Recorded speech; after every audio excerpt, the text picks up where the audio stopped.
selamat pagi adik-adik sekolah minggu yang ada di rumah. Apa kabarnya pada pagi hari ini? Pastikan adik-adik yang ada di rumah tetap semangat, tetap sukacita, tetap gembira tentunya ya. Hari ini kita akan mendengarkan firman Tuhan. Sebelumnya kita lipat tangan dulu, kita tutup mata, kita berdoa. Tuhan, terima kasih atas segala kebaikan-Mu dalam kehidupan kami sehingga kami boleh mendengarkan kebenaran firman Tuhan pada pagi hari ini. Kiranya Tuhan Yesus berkarya dalam hati kami, anak-anak yang ada di rumah, supaya mengerti dan memahami kebenaran firman Tuhan yang akan disampaikan. Terima kasih Bapa di surga, kami berdoa menyerahkan bahkan firman Tuhan ini dalam tangan pengasihan-Mu. Dalam nama Tuhan Yesus kami berdoa, haleluya, amin. Adik-adik yang ada di rumah, kali ini Kak Rosti akan memberikan satu cerita yang luar biasa, bahkan yang sangat terkenal. Cerita apa sih Kak Rosti? Ceritanya adalah seorang tokoh Alkitab yang bernama Simson. Nah, adik-adik, Simson adalah seorang hakim Israel. Dia mempunyai kehebatan yang luar biasa, kekuatan yang luar biasa, yaitu rambutnya. Rambutnya adalah perjanjian daripada Tuhan. Tuhan sudah berjanji bahwa akan memberikan kekuatan kepada Simson melalui rambut panjangnya. Kekuatan Simson bisa mengalahkan, dibuktikan ketika Simson mengalahkan singa-singa. Yang kedua, ketika Simson juga merobohkan tembok. Wah, tembok bisa dirobohkan dan mengalahkan orang Filistin juga. Suatu hari, Delila, perempuan jahat, datang kepadanya. Punya maksud dan tujuan, bahkan dia ingin mencari-cari sumber kekuatan daripada Simson. Tapi ketika Simson datang bahkan menyukai Delila, bahkan Simson juga menceritakan hal itu kepada Delila. Delila bertanya sumber kekuatan Simson itu dari mana.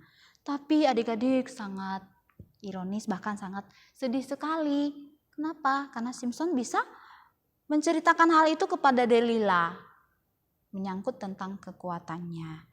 Akhirnya Delila pun tahu sumber asal muasal kekuatan Simson adalah dari rambut panjangnya. Tapi seketika suatu hari Simson tertidur nyenyak dan orang Filistin datang diam-diam dan mencukur rambut Simson. Wah, sumbernya bahkan kekuatan Simson sudah hilang adik-adik, sudah nggak ada lagi karena rambutnya sudah dicukur oleh orang Filistin itu. Jadi tidak ada lagi kekuatannya. Tapi Simson ditangkap oleh orang Filistin dan dia pun bisa dikalahkan. Dia dipenjara, dia disiksa. Dan suatu hari Simson pun dibawa masuk ke istana raja yang besar. Di sana banyak orang Filistin hadir dan raja-rajanya. Mereka mengikat kedua tangan Simson dengan kuatnya. Bahkan satu orang pun tidak ada yang bisa melepaskan dan membebaskan ikatan itu. Simson sangat lemah, matanya juga buta. Sudah ditusuk oleh orang-orang Filistin. Dia lemah, tak berdaya, dan tangannya diikat di kedua tiang. Tapi orang Filistin menertawakan dia dan mereka pun mengadakan pesta pada hari itu. Tapi adik-adik yang ada di rumah, Simson meminta pertolongan kepada Tuhan terakhir kalinya dengan doanya demikian. Tuhan, ingatlah akan aku. Berikan aku kekuatan satu kali lagi sehingga aku bisa membalaskan ini semua kepada orang Filistin. Adik-adik, Tuhan pun mendengarkan doa daripada Simson. Akhirnya ketika Tuhan memulihkan kembali kekuatan Simson, Simson pun bisa merobohkan kedua tembok, bahkan kedua tiang ada yang sudah mengikat tangannya, dan semua pun gedung itu hancur. Orang Filistin yang hadir pada waktu itu lebih daripada 3.000 orang, mati semuanya. Bahkan raja-rajanya juga ikut mati. Adik-adik yang ada di rumah, dari cerita ini kita bisa belajar banyak hal.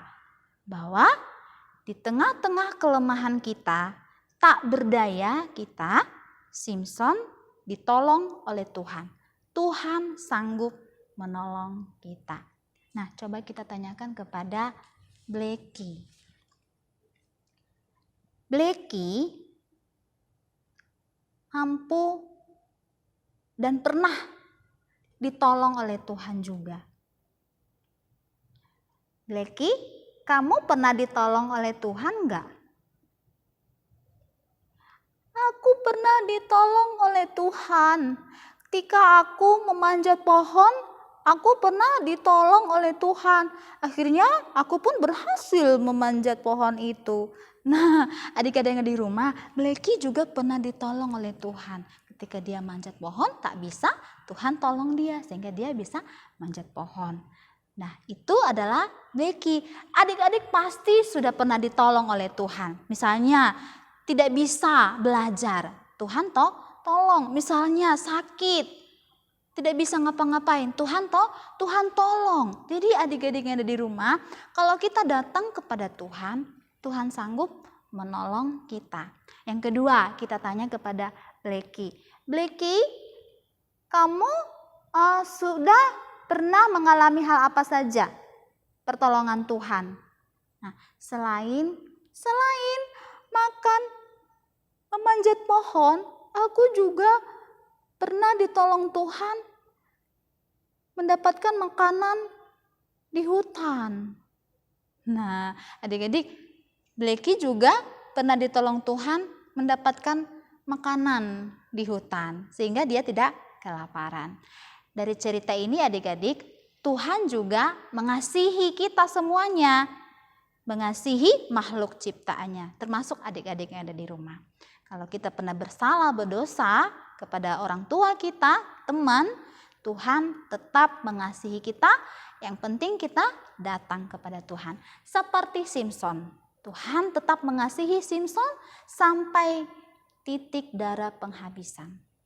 Sampai pada akhirnya Simpson pun mati, Tuhan tetap mengasihi Simpson.